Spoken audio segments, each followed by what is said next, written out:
तो कहा कि जैसे ये जल पवित्र है, जैसे मैं पवित्र हूं, यदि तू मुझसे मित्रता करना चाहता है, यदि तू मुझे अपना आधार बनाना चाहता है, तो तुझे भी इसी पवित्रता को अपने अंदर धारण करना, जोर से बोलो,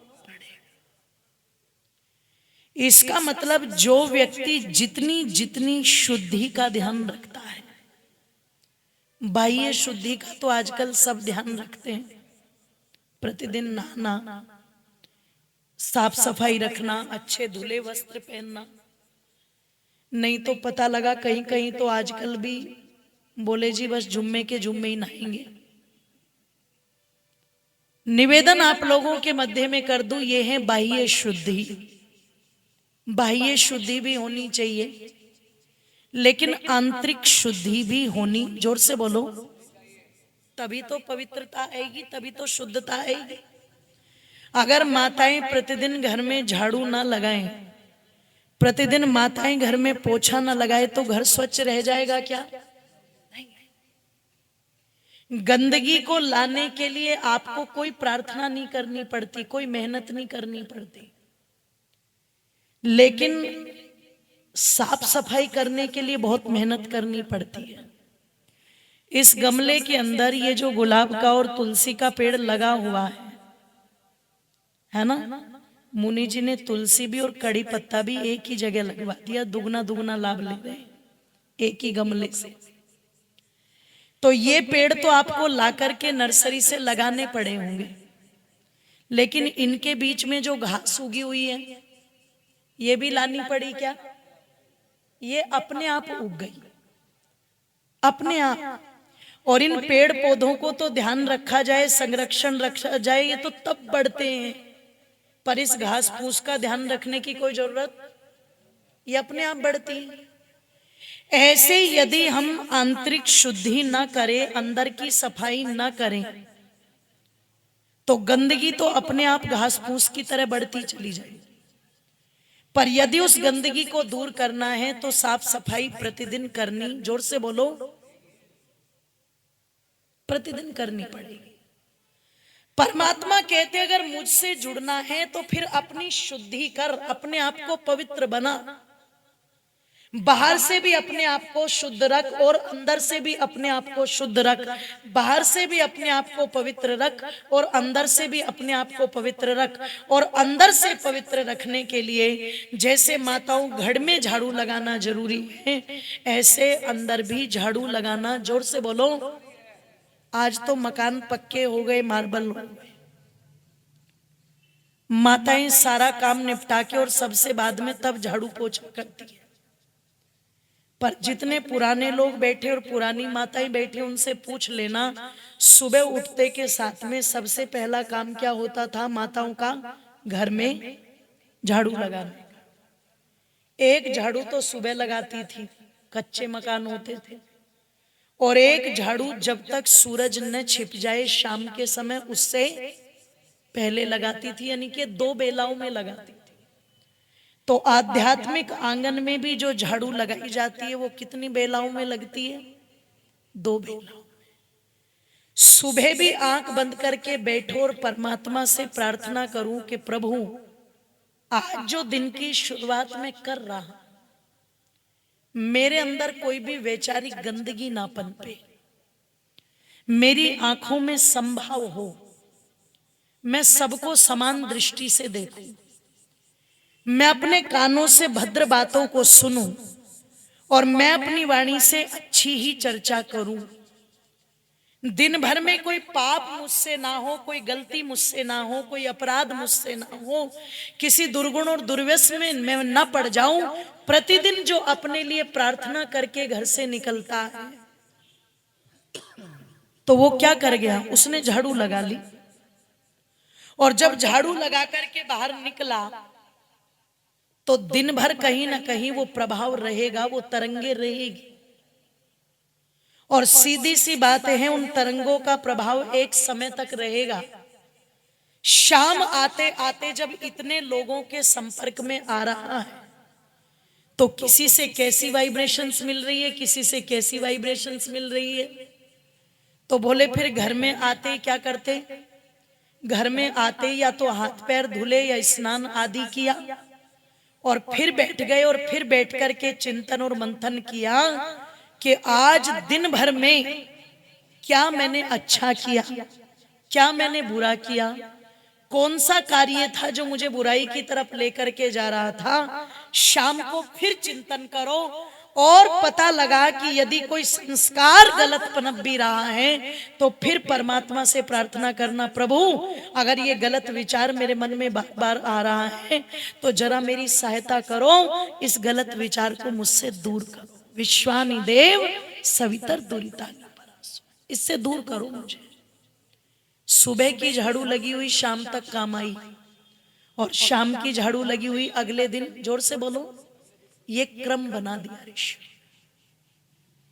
और जब ये क्रम आपका सुबह शाम दोनों समय का बन जाता है तो निश्चित जीवन में पवित्रता का वास अपने आप होने लगता है। और जब पवित्रता प्रवेश करती है मनुष्य के जीवन में तो एक व्यक्ति तो वो है जिसे बुरा करने में सोचना नहीं पड़ता, पर जब व्यक्ति के जीवन में पवित्रता प्रवेश करती है ना लोगों, तो चाह करके भी आप किसी का बुरा, जोर से बोलो, कर नहीं सकते। आप कितनी भी कोशिश करो फिर होगा नहीं। क्यों नहीं होगा? क्योंकि अब परमात्मा ने आपके हृदय में अपनी जगह बना ली। और जब वो परमात्मा तुम्हारे हृदय मंदिर में आकर के विराजमान हो गया तो तुम जो भी कार्य करने के लिए चलोगे, अब प्रेरणा कौन देगा? वो परमात्मा देगा, वो देगा। फिर एक योगी, एक साधक, एक ईश्वर भक्त और किसी से नहीं पूछता कि मैं क्या करूं क्या ना करूं। वो सीधे परमात्मा को निमित्त मान करके मानो परमात्मा की आज्ञा का पालन करता हूं। मैं एक चीज बता रही, कहते हैं ऋषि दयानंद जहां जहां जाते थे उनके विचारों का, उनके व्यक्तित्व का इतना प्रभाव होता था कि लोग उनके पीछे पीछे चल देते थे। कोई उन्हें किसी प्रकार का लालच देकर के रोकना चाहता था, कोई किसी प्रकार का लालच दे के रोकना चाहता था। कुछ लोग ऐसे भी थे जो डर भी दिखाते थे। तो आपकी राजस्थान की धरती पर कहते हैं जब उदयपुर के राणा ने ऋषि दयानंद जी को एक लिंग आदि का लालच दिया कि आप इस मंदिर के महंत बन जाओ, इसकी महीने की आमदनी लाखों रुपए की है उस समय, आज तो कितना बैठेगा हम हिसाब नहीं लगा सकते, आप इसके महंत बन जाओ। ओ मेरी माताओं बंधुओं, ऋषि दयानंद स्पष्ट कहते हैं राजन तेरी ये संपत्ति तुझे ही मुबारक हो, मुझे तेरी संपत्ति नहीं चाहिए। उसने कहा देख लो ऋषिवर, छोटी संपत्ति नहीं है, बहुत बड़ी संपत्ति है। ऋषि दयानंद कहते हैं देखने की, सोचने की, विचारने की कोई बात ही नहीं है। अगर मुझे संपत्ति पर लेश मात्र भी कोई मोह होता तो मैं अपने पिता की संपत्ति छोड़ करके क्यों आता? जरूरत ही नहीं थी आने की, मुझे नहीं चाहिए। राणा ने तीसरी बार फिर कहा कि ऋषिवर देख लो, इतनी बड़ी संपत्ति देने वाला आपको दूसरा कोई मिलेगा नहीं, ये मेरे राज्य का सबसे बड़ा मंदिर है। ऋषि दयानंद कहते हैं सुन सुन, अपने दिमाग से कुछ चीजों को निकाल करके बाहर कर देना, और यदि वो बातें तुम्हारे मस्तिष्क में समाहित हो भी चुकी हैं तो तुम भी ये याद रखना कि यदि तुम्हारे सिवाय इतनी बड़ी संपत्ति देने वाला राणा को कोई दूसरा नहीं मिलेगा राजन, तो तेरी इतनी बड़ी संपत्ति को ठोकर मारने वाला दयानंद के सिवा तुझे भी दूसरा कोई नहीं। तुमने जिस राज्य का लालच मुझे दिखाया कि ये इतना बड़ा राज्य है, अरे तेरे राज्य को तो चाहूं मैं 4 फरलांग में मार करके पार कर सकता हूं। तेरे राज्य को तो चाहूं चंद मिनटों में पार कर लूंगा। मैं तेरे निमित्त तेरे अधीन होकर के कार्य नहीं करता कि तेरी मानो। अरे मैंने तो अपना निमित्त, अपना आधार उसे बना रखा है जो राजाओं का भी राजा है, देवों का भी, जोर से बोलो, देव हैं, और सरकारों की भी सरकार है। मैंने तो उस परमात्मा को अपना निमित्त बना रखा है। मैं उसी की आज्ञा में पालन करता हूँ, उसी की व्यवस्था में रहता हूँ। तेरे राज्य को तो 4 फल्लांग मार करके पार कर जाऊंगा, पर मेरी औकात नहीं कि मैं परमात्मा के राज्य से बाहर हो जाऊं। परमात्मा के राज्य को मैं पार नहीं कर सकता, इसलिए मैं तो राजाओं के राजा की अनुमति से कार्य करता हूं। वो फिर परमात्मा को निमित्त बना के अपना कार्य करता है, साधारण नहीं रह जाता वो। इसलिए आओ हम भी उस ईश्वर को निमित्त बना करके यदि अपने जीवन को लेकर के चलेंगे तो क्या कहता है आचमन के जल जैसी पवित्रता अगर आ जाएगी तो निश्चित परमात्मा क्या बन जाएगा, हमारा आधार। और यदि परमात्मा हमारा आधार बन जाए तो फिर किसी और की आवश्यकता नहीं है, किसी और की आवश्यकता नहीं है। इसलिए आओ उस परमात्मा को आधार बना करके चंद पंक्तियां मेरे साथ में मिलकर के बोल भी देंगे और अपनी तालियों को खोल भी देंगे। फिर हम सीधे सीधे शांति पाठ करके जो कार्यालय हमारा बनाया गया है उसकी तरफ बढ़ेंगे। कि ओम नामे अले बेला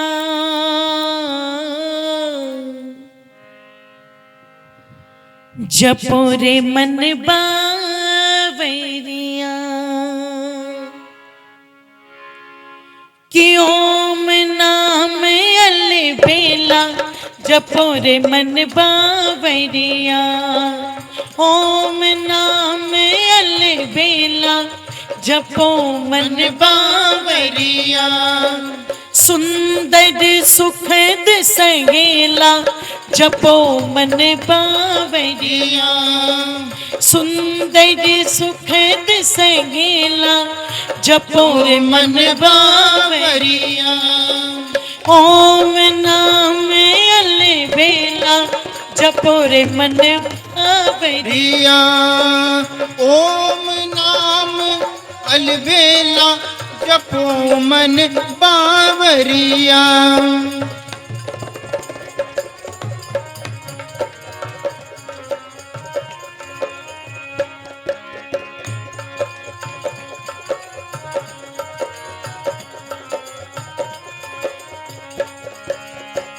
रिम झिम बरस रहा है, रिम झिम बरस रहा है, रे मानव क्यों तरस रहा है, रे मानव क्यों तरस रहा है, रिम झिम बरस रहा है, रे मानव क्यों तरस रहा है, रिम झिम बरस रहा है, हे मानव क्यों तरस रहा है, छोड़ दे ये जो झमेला अरे मन बावरिया, छोड़ दे ये जो झमेला अरे मन बावरिया, ओम नाम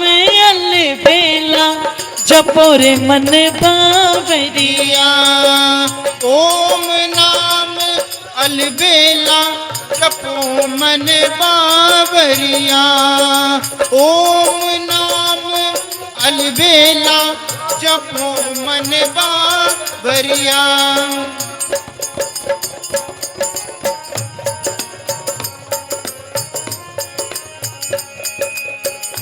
मात पिता पत्नी सुत नाती, मात पिता पत्नी सुत नाती, सदा रहेगी ना तेरी ही माती, सदा रहेगी ना तेरी ही माती, मात पिता पत्नी सुतनाती सदा रहीना तेरे ही माते। मात पिता पत्नी सुतनाती सदा रहीना तेरे ही माती। उड़ जाए हंस अकेला जपोरे मन बावरिया। उड़ जाए हंस अकेला जपोरे मन बावरिया। ओम नाम अलबेला जपोरे मन बावरिया। ओम नाम अलबेला जपोरे मन बावरिया।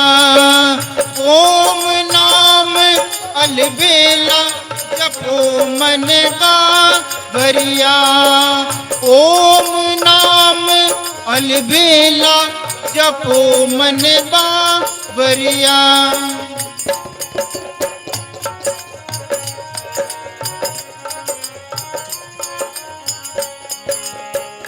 कर्म का फल ही तुझको मिलेगा। कर्म का फल ही तुझको मिलेगा। जो भी किया तेरे साथ चलेगा। जो भी किया तेरे साथ चलेगा। कर्म का फल ही तुझको मिलेगा। जो भी किया तेरे साथ चलेगा। कर्म का फल ही तुझको मिलेगा। जो भी किया तेरे साथ चलेगा।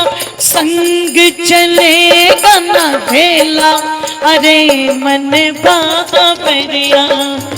संग चलेगा ना भेला अरे मन बावरिया। ओम नाम अलबेला जपोरे मन बावरिया। ओम नाम अलबेला जपोरे मन बावरिया।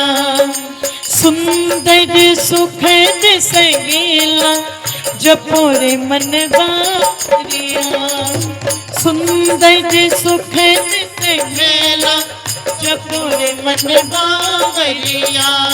जपोरे मन बावरिया। जपोरे मन बावरिया।